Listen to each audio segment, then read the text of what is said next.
Hello everyone, Indian solar panel Facebook পেজের পক্ষ থেকে আমি অভিজিৎ সকলকে স্বাগত জানাই আরও একটা নতুন ভিডিওতে। তো আজকে আমরা ইউটিএল এর একটা অফ গ্রিড সোলার ইনভার্টার সম্পর্কে আপনাদের বলবো এবং ইউটিএল এর অফ গ্রিড যে সোলার ইনভার্টারটা আছে সেটা টোটাল ডিটেলস ডিসক্রাইব করব আপনাদের সামনে। তো আপনারা এই যে ইনভার্টারটা দেখতে পাচ্ছেন এটার সঙ্গে আপনারা অনেকেই পরিচিত, আগে আপনারা দেখেছেন। এটা ইউটিএল এর 3 kVA একটা অফ গ্রিড সোলার ইনভার্টার। সামনে ডিসপ্লেটা একটা মাল্টি কালার ডিসপ্লে, এটা অনেকটাই বড়। সামনে বেশ কিছু সুইচ রয়েছে, এই সুইচগুলোর ফাংশন আমি বলে দেবো। তার আগে ঘুরিয়ে একবার টোটাল বডিটা দেখিয়ে দিই। দেখুন এটার পেছনে 3টে পাখা রয়েছে। এই 3টে পাখা হচ্ছে মানে যেটাকে বলা হয় কুলিং পাখা। তো এই সমস্ত বিষয় নিয়ে আপনাদের সঙ্গে কথা হবে এই ভিডিওটায়। তো আমি আপনাদের প্রথমে এই ইনভার্টারটা সম্পর্কে কয়েকটি কথা বলবো। তো আগে আমি এই ইনভার্টারটার ডিটেলসটা আপনাদের বলে দিই। এখানে আপনারা যে ইউটিএল এর 3 kVA অফগ্রিড সোলার ইনভার্টারটা দেখছেন, এটার লোড ক্যাপাসিটি হচ্ছে, অনেকেরই আমাদের প্রশ্ন করেন যে 3 kVA মানে কি 3 কিলোওয়াট। আসলে সেটা নয়, 3 kVA মানে হচ্ছে 3000 VA, আর 3000 VA মানে হচ্ছে 2.4 কিলোওয়াট তার ক্যাপাসিটি। অর্থাৎ যদি বলতে হয় এই মেশিনটার সর্বোচ্চ লোড ক্যাপাসিটি কিন্তু 2.4 কিলোওয়াট বা 2400 ওয়াট লোড সর্বোচ্চ এই মেশিনটায় নিতে পারবে। এইবার এটাতে প্যানেল সাপোর্ট করবে, মোটামুটি 3500 প্যানেল এটাতে সাপোর্ট করে। কিন্তু আমরা যখন এইটা প্যাকেজের সঙ্গে দেই, এটা যেহেতু 2.4 কিলোওয়াট বা 2400 ওয়াট সাপোর্ট করে, লোড সাপোর্ট করে, সেই জন্য আমরা এটাতে 2400 ওয়াট সোলার প্যানেল দিয়ে দিই। অর্থাৎ এই মুহূর্তে আমরা প্যাকেজের মধ্যে 600 ওয়াটের 4টে সোলার প্যানেল দিয়ে আমরা এই প্যাকেজটা কমপ্লিট করেছি। আর এটাতে আমরা যে ব্যাটারিগুলো দিই, বা আপনারা যখন এটাতে ব্যাটারি ইনস্টল করবেন, এটাতে 24 ভোল্টের ব্যাটারি লাগে। তো লেড অ্যাসিড ব্যাটারি যদি ইনস্টল করেন, সেক্ষেত্রে লেড অ্যাসিড তো একটা সিঙ্গেল 24 ভোল্ট হয় না, সেটাতে তাহলে দুটো 12 ভোল্ট করে সিরিজে কানেকশন করে আপনাকে 24 ভোল্ট করতে হবে। লেড অ্যাসিড ব্যাটারি হলে 200 অ্যাম্পিয়ার লাগানোর চেষ্টা করবেন, ব্যাকআপটা খুব ভালো পাবেন। আর লিথিয়াম হলে 100 অ্যাম্পিয়ারের দুটো লাগাবেন, ব্যাকআপটা খুব ভালো পাবেন। আপনারা সিঙ্গেল লিথিয়াম ব্যাটারি দিয়েও এটা চালাতে পারেন। সিঙ্গেল লিথিয়াম ব্যাটারি লাগালে দিনের বেলা কোনো রকম কোনো অসুবিধা আপনাদের হবে না, কিন্তু রাতের দিকে যাদের একটু লোড বেশি আছে তাদের কিন্তু ব্যাটারির চার্জটা খুব দ্রুত শেষ হয়ে যেতে পারে। তো এই যে সোলার ইনভার্টারটা রয়েছে, এই সোলার ইনভার্টারটার মার্কেট প্রাইস রয়েছে 22 থেকে 23 হাজার টাকার মধ্যে।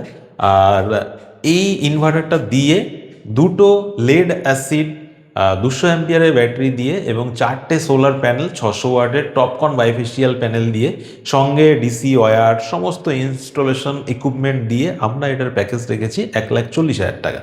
তো আপনারা যারা এরকম সোলার সিস্টেম বসাতে চান, চটজলদি স্ক্রিনে দেওয়া নাম্বারে কল করে আমাদের সঙ্গে যোগাযোগ করতে পারেন। এইবার আমি ডেসক্রাইব করব এই ইনভার্টারটার সমস্ত খুঁটিনাটি নিয়ে আপনাদেরকে আমি বলে দেবো। তো আমি যদি ফ্রন্ট সাইড সম্পর্কে এই ইনভার্টার বলি, তাহলে আপনারা ফ্রন্ট সাইডে দেখতেই পাচ্ছেন এখানে একটা বড় ডিসপ্লে রয়েছে। প্রথমে রয়েছে আইটি মোড। এই আইটি মোড এনাবেল ডিসেবল একটা সুইচ রয়েছে। আইটি মোডটার কাজ হচ্ছে, যদি এই ইনভার্টারটায় কেউ তার বাড়ির কম্পিউটার, ল্যাপটপ এগুলো চালাতে চান, তাহলে আইটি মোডটা যদি আপনারা এনাবেল রাখেন, এটা কিন্তু ফুল একটা কমপ্লিট ইউপিএস এর মতন করে কাজ করবে। তারপরে যে অপশানটা রয়েছে, এখানে টিউবলার এবং লিথিয়াম এনাবেল ডিসেবলের অপশান রয়েছে। অর্থাৎ এই ব্যাটারি, এই ইনভার্টারটাতে আপনি যদি লেড অ্যাসিড ব্যাটারি কানেক্ট করেন, তাহলে কিন্তু আপনাকে টিউবলার মোডটাকে অ্যাক্টিভ রাখতে হবে। আর যদি আপনি লিথিয়াম ব্যাটারি কানেক্ট রাখেন, তাহলে আপনাকে লিথিয়াম মোডটাকে অ্যাক্টিভ রাখতে হবে। এখানে রয়েছে মেন পাওয়ার সুইচ। এই সুইচটা কিছুক্ষণ প্রেস করে ধরে রাখলেই সিস্টেমটা অন হয়ে যাবে, আর এই সুইচটাকে দ্বিতীয়বার প্রেস করে ছেড়ে দিলেই সিস্টেমটা অফ হয়ে যাবে। এখানে রয়েছে boost charging enable disable switch. অর্থাৎ কেউ যদি মনে করেন যে ব্যাটারিটাকে খুব কুইক চার্জ করবেন, সেক্ষেত্রে কিন্তু এই বুস্ট চার্জিং অপশানটা আপনাকে এনাবেল করে দিতে হবে। বুস্ট চার্জিং অপশানটা যখন এনাবেল করে দেবেন, তখন নর্মালি যে টাইমটা লাগে ব্যাটারিটা চার্জ হতে, তার চাইতে কম সময়ের মধ্যে ব্যাটারিটা ফুল চার্জ হয়ে যাবে। এবং শেষ যে অপশানটা রয়েছে বা শেষ যে সুইচটা রয়েছে, এই সুইচটার এখানে দেখুন স্পষ্ট করে লেখা রয়েছে গ্রিড চার্জিং এনাবেল ডিসেবল। তো এই সুইচটা আপনারা যদি অ্যাক্টিভ করেন, তাহলে কিন্তু এই ইনভার্টারটার গ্রিড চার্জিং অ্যাক্টিভ হবে। আর যদি আপনারা এটাকে মাফ করবেন, এই সুইচটা যদি অ্যাক্টিভ করে দেন, তাহলে গ্রিড চার্জিংটা ডিঅ্যাক্টিভ হয়ে যাবে।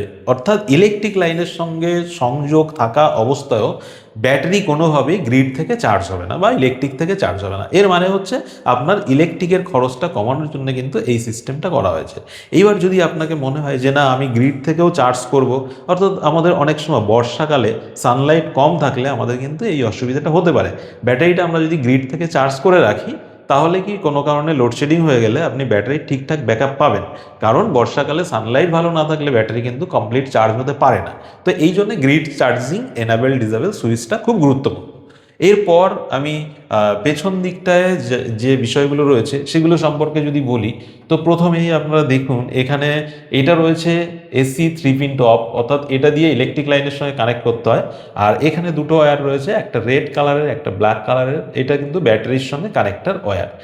আর এখানে যে পোর্টটা রয়েছে এখানে ডিসি লাইন সোলারের পিভি থেকে যে প্যানেল পাওয়ারটা আসবে সেই পাওয়ারটা ইনপুট দেওয়ার জন্য এখানে একটা পজিটিভ সকেট রয়েছে, একটা নেগেটিভ সকেট রয়েছে। তো যখন আপনারা কানেকশন করবেন এই পজিটিভ নেগেটিভ সকেটটা আপনারা খুব ভালোভাবে দেখে কানেক্ট করবেন, তাহলে সিস্টেমটা খুব ভালোভাবে রান করবে। কিন্তু একবার যদি আপনারা ভুল লাগিয়ে দেন নেগেটিভ পজিটিভটা, সেক্ষেত্রে ভেতরের ফিউজ বা কার্ডবোর্ড বা মাদারবোর্ডের ডিস্টার্ব হতে পারে বা প্রবলেম চলে আসতে পারে। তো এই জিনিসটা অবশ্যই নেগেটিভ পজিটিভটা দেখে আপনাদের লাগাতে হবে।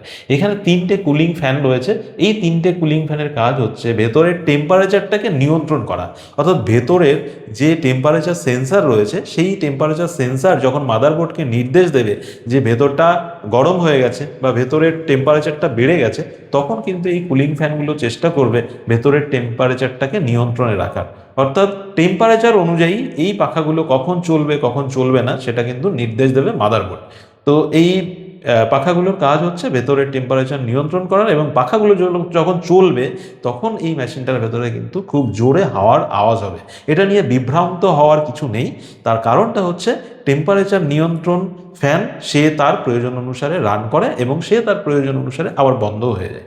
এখানে মেন যে এসি লাইনটা ইনপুটের জন্য একটা এমসিবি রয়েছে, অর্থাৎ এই এমসিবিটাকে যদি ট্রিপ করে দিলে আপনার ভেতরে ইলেকট্রিক লাইন আর ঢুকবে না, আর এটাকে অন করে দিলে ইলেকট্রিক লাইনটা অ্যাক্টিভ হয়ে যাবে। তো এই ছিল কমপ্লিট এই UTL 3400 সোলার ইনভার্টারের ডিটেলস। যদি আপনাদের এই সম্পর্কে আরও কোনো প্রশ্ন থাকে অবশ্যই কমেন্ট সেকশানে আপনারা কমেন্টস করে জানাতে পারেন। আর আপনারা কে কোথা থেকে দেখছেন সেটাও কমেন্ট সেকশানে আপনারা কমেন্টস করে জানাবেন।